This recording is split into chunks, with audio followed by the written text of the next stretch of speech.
प्रिय मित्रों, स्वागत है आपका आपके अपने चैनल स्टडी विद प्रदीप में। दोस्तों, आज हम लोग चर्चा करने वाले हैं एग्जाम पॉइंट पे और यह एग्जाम पॉइंट नंबर 4। इसमें हम लोग चर्चा करेंगे एस्केल मेथड से रिलेटेड कुछ महत्वपूर्ण प्रश्नों के बारे में। आपको बता दें, यदि आप चैनल पे नए हैं तो चैनल को सब्सक्राइब कर लीजिए, अपने मित्रों तक शेयर कर दीजिए और कई महत्वपूर्ण प्रश्नों की श्रृंखला इस प्रकार आपके पास पहुंचती रहती है।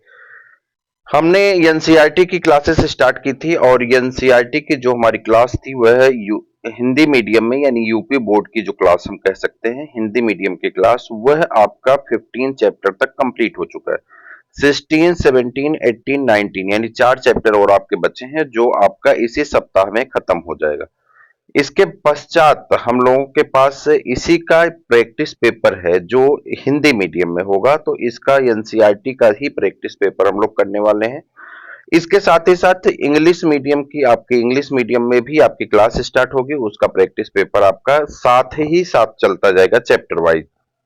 और इन सब का टारगेट हमने रखा है मार्च के लास्ट तक यानी 31 मार्च तक हमें दोनों किताबें एनसीईआरटी की कंप्लीट कर लेनी। इसी के साथ साथ लाइफ साइकिल का भी वीडियो आपका स्टार्ट नहीं हुआ है, तो कुल मैंने उस दिन गिनवाया था 18-19 लाइफ साइकिल हैं। एक एक करके सभी लाइफ साइकिल वाले पार्ट को मैं कवर करा दूंगा और उसके बाद जो आपका एक हिस्सा बच रहा है फैमिली वाला, तो प्लांट्स फैमिली वाले जो चैप्टर्स हैं उनको भी मैं आपका कंप्लीट करवा दूंगा।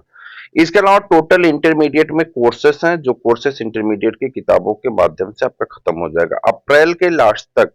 ये सभी चीजें आपकी कंप्लीट हो जाएंगी। मई में पेपर है तो 15 दिन रिवीजन का लिए मिलेगा और अप्रैल के महीने में हर दिन आपका अप्रैल में लगभग एक दिन गैप करके, तो कुल मिला के लगभग 15-16 आपके प्रैक्टिस पेपर हो जाएंगे जो 125 क्वेश्चन के होंगे, मोस्ट इंपॉर्टेंट क्वेश्चन के अप्रैल में। और 15 दिन उधर, तो 15 दिन उधर वाले में जो है लगातार रहेगा और जो 15 दिन इधर का रहेगा उसमें आपका डेली एक पेपर होगा, तो मई में डेली एक, और उसके बाद मास्टर वीडियो डेली एक। तो उस हिसाब से हमने हर एक कोर्स को कंप्लीट कर लेना है।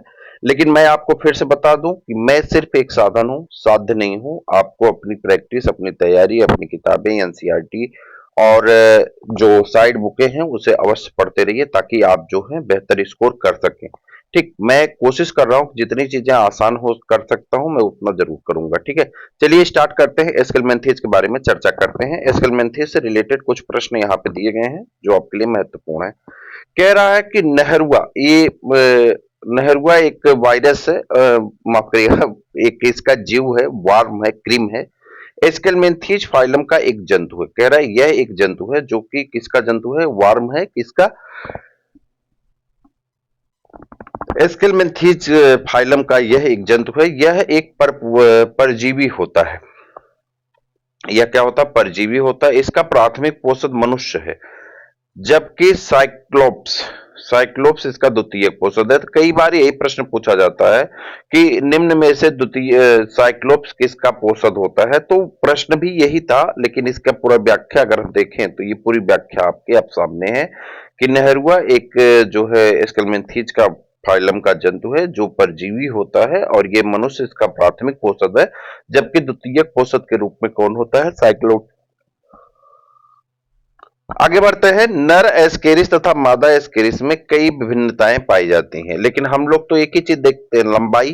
ठीक, कि जो मादा होती है वो लंबी होती है, जो नर होते हैं वो क्या होते हैं, छोटे होते हैं ना, यही ना, बताइएगा सही है गलत है। नर और मादा का जब आप टीएस देखते थे, उसमें क्या कहते हैं, स्लाइड देखते थे, तो कैसे आइडेंटिफाई करते थे, नर बड़े होते थे मादा छोटी होती थी, कि नर छोटे होते थे मादा बड़ी होती थी, बताइए, कुछ तो आपको याद होगा। तो जो याद होगा उसे बताइएगा। बहरहाल यहाँ पे हमने सही आंसर लिखा है, टेंशन मत लीजिए। कह रहा है नर एस्केरिस तथा मादा एस्केरिस में कई विभिन्नताएं पाई जाती हैं। नर की मोटाई कम होती है, नर पतला होता है तथा इसकी पूंछ मुड़ी होती है। ठीक, नर की मोटाई कम होती है और इसकी पूंछ क्या होती है, मुड़ी होती है, जबकि मादा की पूंछ सीधी होती है। नर में क्लोएका से एक दो सुई जैसे संरचना निकली होती है जिसे पीनियल स्पेक्यूल्स कहते हैं या कपुलेटरी सीटी के नाम से भी जानते हैं। पीनियल स्पेक्यूल्स या कपुलेटरी सीटी कहते हैं। यह मैथुन के समय लिप्स, एम्फिडियों पूंछ नर और मादा दोनों में होती हैं। मैथुन में सहायता करता है कप्लोट्रिसिटी, यहां कह रहा है लिप्स, एम्पिड और पूंछ नर और मादा दोनों में होती हैं। नर एस्केरिस में एक वृषण जबकि मादा एस्केरिस में 2 अंडाशय पाए जाते हैं। ठीक। सीट वर्म पिन वर्म का दूसरा नाम है। इसका वैज्ञानिक नाम एंटेरोबियस वर्मिकुलेरिस है।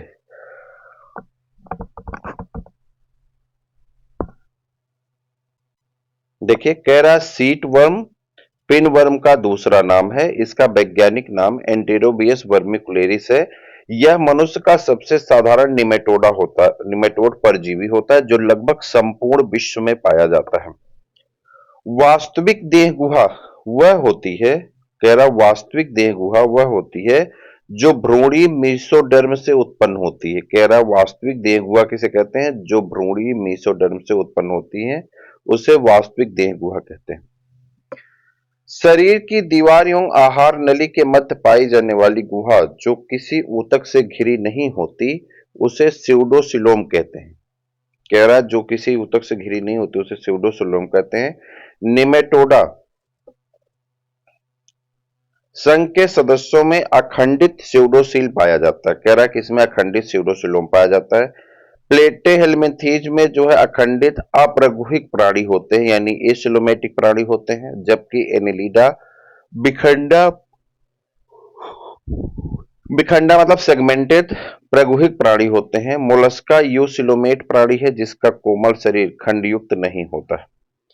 एस्केरिस के जीवन चक्र में भ्रूणीय परिवर्धन के बाद गैस्ट्रुला का निर्माण होता है। यही बाद में लंबा होकर के प्रथम शिशु प्रवस्था बनाता है जिसे रेमडिटिफॉर्म लार्वा कहते हैं। फाइलेरिया परजीवी बाउचेरिया लसिका ग्रंथियों में तथा वाहिनियों में अवरोध उत्पन्न कर देते हैं। ये विशेषकर नीचे के पादों तथा जनन अंगों की लसिका वाहिनियों में होते हैं जिस कारण वहां सूजन उत्पन्न हो जाती है। हाथी पांव या फाइलेरिया रोग बाउचेरिया बैंक्राफ्टी द्वारा उत्पन्न होता है। इसका वाहक एक संक्रमित क्यूलेक्स मादा मच्छर है। जबकि एक संक्रमित क्यूलेक्स मच्छर मनुष्य को काटता है तो इसके परजीवी मनुष्य के शरीर में प्रवेश कर जाते हैं। फाइलिरेसिस नाम रोग बाउचेरिया द्वारा उत्पन्न हुआ था। फाइलिरेसिस नाम रोग बाउचेरिया द्वारा उत्पन्न हुआ था। यह एस्केलमेंथीज या निमेटोडा संघ का जंतु है। इस रोग के परजीवी का वाहक मादा क्यूलेक्स मच्छर होता है।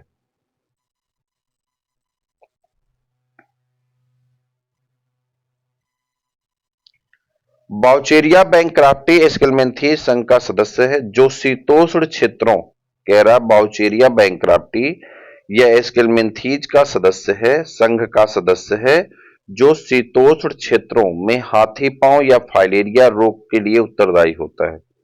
वयस्क कृमि लसिका वाहिनी यौन लसिका द्रव में रहता है। ये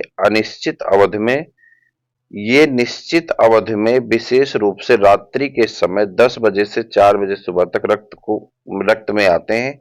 इसीलिए इस लार्वा को माइक्रोफाइलेरिया नेक्टर्ना भी कहा जाता है और इसी समय परीक्षण हेतु रक्त का नमूना लेना उचित होता है। एस्केरिस की अधिचर्म में अलग अलग कोशिकाएं नहीं होती बल्कि इसमें साइटोप्लाज्म की एक स्तर होती है। इसमें केंद्रित बिखरे होते हैं जिसे सेंसियल या सिनोसिटिक कहते हैं। जब नर और मादा को बाह्य लैंगिक लक्षणों के आधार पर अलग अलग पहचाना जा सके तो उसे लैंगिक द्विरूपता कहते हैं।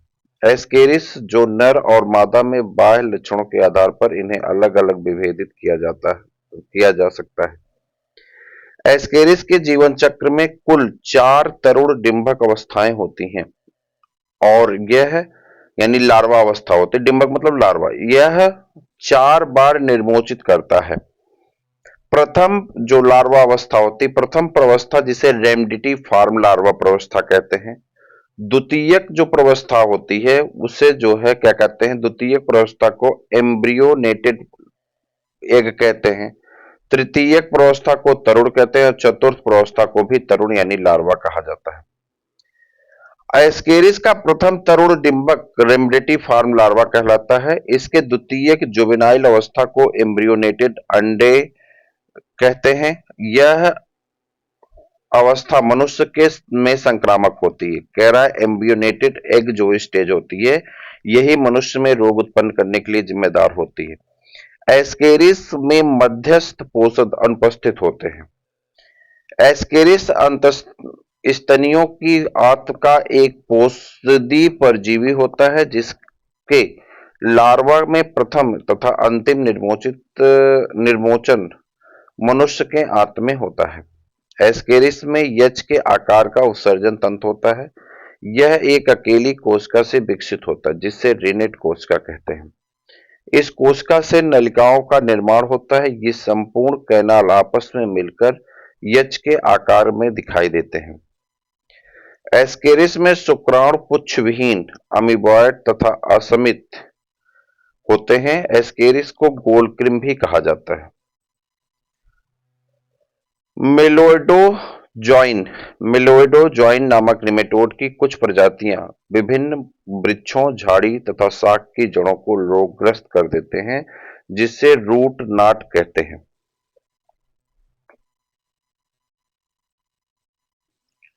लोवा एक निमेटोडा है जो लोवा फाइलियासिस नामक रोग उत्पन्न करता है। इस रोग का वाहक क्राइसेप्स प्रजाति की मक्खियां हैं। लोवा को आई वार्म के नाम से भी जाना जाता है, क्योंकि यह आंखों की श्लेष्मा में स्थापित होता है। भैया ये था आपका एक छोटा सा टॉपिक एस्केलमेंथीज, और इससे अभी तक के 1990 से लेकर के और 2024 तक के पूछे गए सभी प्रश्न आपके यहाँ पे हमने डिस्कस कर लिया। अब इसके अलावा कोई भी प्रश्न इस चैप्टर का बचा नहीं है। अब इसके बाद हम लोग सेकेंड एग्जाम पॉइंट्स में चलेंगे और वहां पे हम लोग डिस्कस करेंगे। तो आज के लिए इतना ही, फिर मिलते हैं अगले वीडियो में। तब तक के लिए इजाजत दीजिए। जय हिंद।